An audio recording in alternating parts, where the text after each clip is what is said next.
ఏలూరు నగరంలో 41వ కారంచేడు మృతవీరుల దినోత్సవ కార్యక్రమాన్ని దళిత బహుజన ఐక్య వేదిక ద్వారా ఏర్పాటు చేయడం జరిగింది.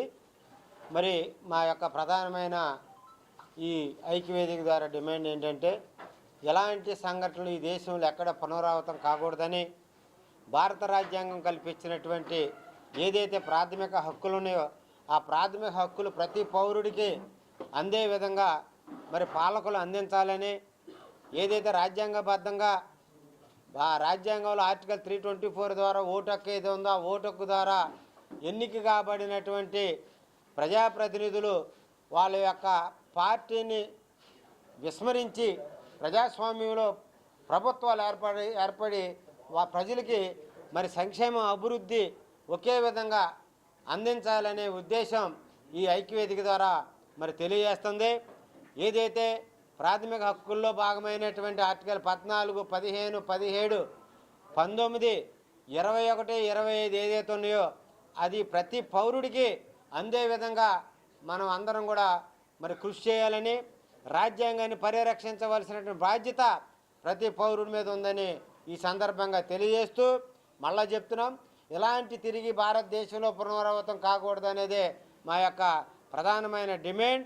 ఇప్పుడున్న పరిస్థితుల్లో మరి మత విషయంలో కానీ కుల విషయాల్లో కానీ మరి రాజ్యాంగాన్ని కుల ప్రస్తావన కానీ మత ప్రస్తావన కానీ ఈ అంశాలు కానీ వ్యక్తుల మధ్యన వివాదాలు ఏర్పడుతున్నాయంటే అది సరిగ్గా రాజ్యాంగాన్ని అమలుపరచలేనటువంటి పరిస్థితిగా భావిస్తూ మరి యొక్క కార్యక్రమాన్ని జయప్రదం చేయడానికి వచ్చిన ప్రతి ఒక్కరికి పేరు పేరున ధన్యవాదాలు చెప్తూ సెలవు తీసుకున్నా. జై భీమ్, జై భారత్. ఫౌండర్ రాజ్యాంగ ధర్మ పరిషత్ ఈ రోజున కారంచేడు మృతవీరుల సంస్మరణ సభ 41వ సంవత్సరాన్ని దళిత బహుజన ఐక్య వేదిక తరపున లేడీస్ క్లబ్ నందు పెట్టడం జరిగింది. అన్ని సంఘాల వాళ్ళు ఇక్కడ కూర్చుని ఐక్య వేదిక తరపున ఈ కార్యక్రమాన్ని నిర్వహించి మృతవీరులకి అమర్రహే కారంచేడు మృతవీరులకు అనేటువంటి నినాదంతో ఇక్కడ ప్రారంభించాము. ముఖ్యంగా ఈ రోజున అంతర్జాతీయ న్యాయ దినోత్సవం కూడా మీడియా ద్వారా అందరికీ అంతర్జాతీయ న్యాయ దినోత్సవ శుభాకాంక్షలు ఒకవైపు తెలియజేస్తూ, ఈ భారతదేశంలో ఉన్నటువంటి నిమ్న వర్గాలకు మాత్రం అన్యాయమే జరుగుతుంది. అంతర్జాతీయ న్యాయ దినోత్సవం రోజున జూలై 17 రోజునే కారంచేడుని చేసి ఈ నిమ్న వర్గాలకి అన్యాయం చేశారనేటువంటిది మీ మీడియా ద్వారా అందరికీ తెలియజేస్తున్నాం. ఖచ్చితంగా ఈ భారతదేశంలో జరిగేది ఏమిటంటే, భారత రాజ్యాంగాన్ని అనుసరించి పరిపాలన చేయగలిగితే ఈ అత్యాచారాలు అనేటువంటివి జరగవు. ఆధిపత్య కులాలు ఎప్పుడైతే పరిపాలనలో ఉన్నాయో రాజ్యాంగాన్ని తొంగలోకి దొక్కి రాజ్యాంగ ధర్మాన్ని పక్కన పెట్టి మనుధర్మాన్నే ఇంకా అనుసరిస్తున్నారు. కాబట్టి కారంచేడు, లక్ష్మీదేవిపేట, చుండూరు, నీరుకొండ, పదిరికుప్పం అనేటువంటి సంఘటనలు అనేకమైనటువంటివి కాశ్మీర్ నుంచి కన్యాకుమారి వరకు జరుగుతుందనేటువంటిది మీ అందరికీ తెలిసినటువంటి అంశమే. ఈ రోజున ఈ వేదిక ద్వారా మేము డిమాండ్ చేసేది ఒక్కటే, గౌరవనీయ ప్రధానమంత్రి నరేంద్ర మోడీ గారు ఆ భారతదేశం విశ్వగురువు అంటున్నాడు. ఈ రోజున నిమ్న వర్గాల మీద జరుగుతున్నటువంటి దాడులు ఎంత హీనంగా జరుగుతుంటే విశ్వగురువుగా భారతదేశం ఎలాగవుతుంది? ఒక్కసారి అవుతుంది, ఒకే మార్గంలో అవుతుంది.